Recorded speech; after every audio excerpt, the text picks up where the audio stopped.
আমি যখন কাজ থেকে বাড়ি আসি, বড় বোনও দেখছি ফোন করে বলছে যে "ছোদ্দি আজকে মেলায় যাব।" তোমরা হয়তো অনেকেই জানো যে আমাদের এখানে শিবনিবাসের মেলা হচ্ছে। তো আমি বললাম "ঠিক আছে বোনু, আমি বাড়ি যাই তারপরে যাব।" বলল "ঠিক আছে, তুমি বাড়ি এসে তাড়াতাড়ি রেডি হয়ে নেবে।" তো বাড়ি গেছি, চেঞ্জ করেছি, চা খেয়েছি। দিয়ে বুনু ফোন করে বলছে "সত্যি রেডি হয়েছো?" আমি তখন রেডিই হইনি। কিন্তু আমি বলছি "হ্যাঁ বুনু, রেডি হয়েছি, তুই আয়।" তো তারপরে বুনু আসলো আর কোনো রকম রেডি হয়ে এই যে সোজা চলে আসলাম স্টেশনে। কারণ আসবে দুটো ভাই, যেই জন্যই স্টেশনে আসা। তো স্টেশনে আসলাম আর তার কিছুক্ষণ পরে ট্রেন আসলো আর এই যে ভাইরাও চলে এসেছে।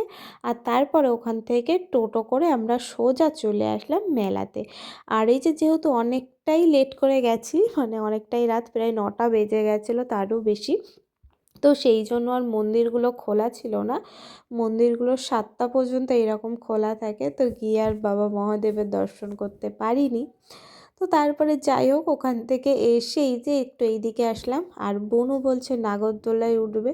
আমি তো এটাকে বিশাল ভয় পাই এতে উঠতে, কারণ এর আগে আমি 2-3 বার উঠেছি, এতটাই ভয় লাগে।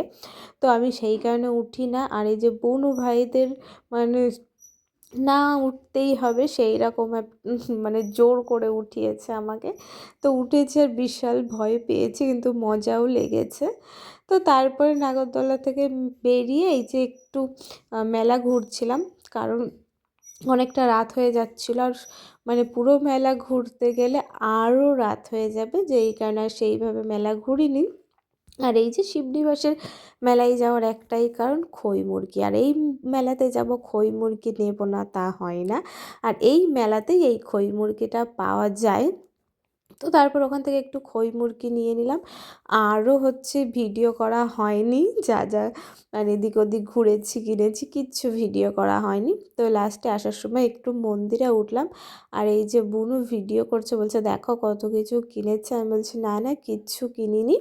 আর সেরকম সত্যি সেই রকম কিছু কিনেছিলাম না। যাই হোক, সেইরকমভাবে তো মেলাটা ঘুরতেই পারিনি, যেহেতু অনেকটা রাত হয়ে গেছে। আর প্রায় এখন এই দেখো 11টা 2 বাজে, এখন আমরা মেলা থেকে বাড়ি যাচ্ছি। আর ওইদিকে মামা মামি বোনুও গেছিলো। তো ওরা মামা মামিরা একটু মামাদের বাড়িতে ঘুরছিল আর আমরা 4জনা একটু ঘুরছিলাম।